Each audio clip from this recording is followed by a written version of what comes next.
आज जम्मू कश्मीर की असेंबली का सबसे बड़ा ऐतिहासिक दिन रहा, हिस्टोरिक डे।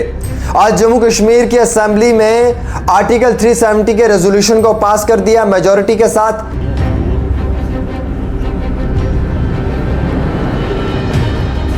क्योंकि आंकड़ा नेशनल कॉन्फ्रेंस के पास ज़्यादा था अलायंस के पास, तो अलायंस ने जो है वो नेशनल कॉन्फ्रेंस के लोगों ने जो है वो मिलकर जम्मू कश्मीर में आर्टिकल 370 के रेजोल्यूशन को असेंबली में पास किया और बीजेपी के लोग उसकी मुखालफत ही करते रह गए।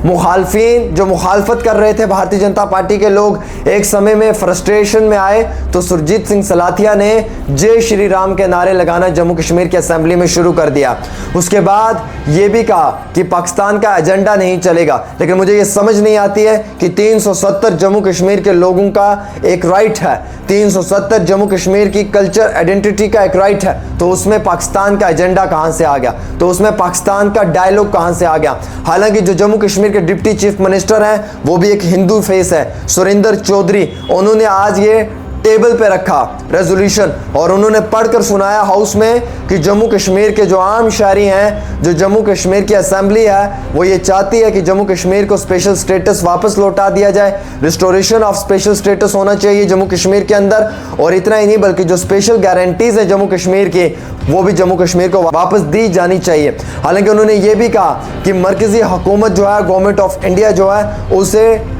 जम्मू कश्मीर के चुने हुए इलेक्टेड रिप्रेजेंटेटिव से बात करने की ज़रूरत है, जम्मू कश्मीर के चुने हुए नुमाइंदों से बात करने की ज़रूरत है, ताकि इस समय में जम्मू कश्मीर के लोगों की जो एक डिमांड है, जो उनके कल्चर, जो उनकी आइडेंटिटी, जो उनके लैंड राइट्स, जो उनके जॉब राइट्स को लेकर जो उनकी एक डिमांड है वो पूरी की जाए। और इसी चीज़ को मद्देनज़र रखते हुए जो 370 की करारदाद है उन्हें जो जम्मू कश्मीर की असेंबली में पेश किया और उसे पास करवा दिया गया। उसके तुरंत बाद हंगामा जम्मू कश्मीर की असेंबली में जारी रहा कुछ घंटों तक, और उसके बाद जो है वो जम्मू कश्मीर की असेंबली ने 370 का जो रेजोल्यूशन है वो जम्मू कश्मीर के असेंबली से पास किया गया। सुरेंद्र चौधरी का एक बयान भी आया कि हमने ये 370 का रेजोल्यूशन इसलिए पास किया क्योंकि दिल्ली को याद रहना चाहिए उनका जो वादा था।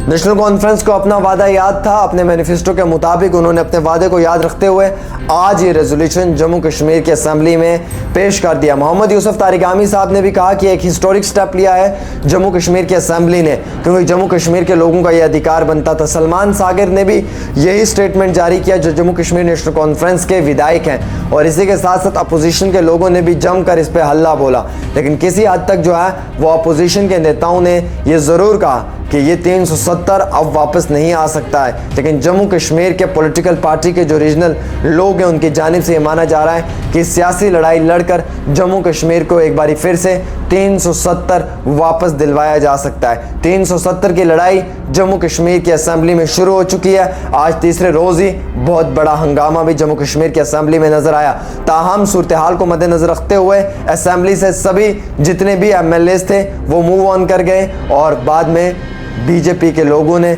जमकर असेंबली के अंदर हंगामा किया। 370 जम्मू कश्मीर के लोगों का बुनियादी हकूक है, उसकी डिमांड जम्मू कश्मीर का हर आम शहरी कर रहा है, जिस चीज़ को मद्देनजर रखते हुए नेशनल कॉन्फ्रेंस और बाकी आज़ाद उम्मीदवारों ने आज जम्मू कश्मीर की असेंबली में 370 के रेजोल्यूशन को पास किया। और अब अगले पल में क्या होगा ये देखने वाली बात है।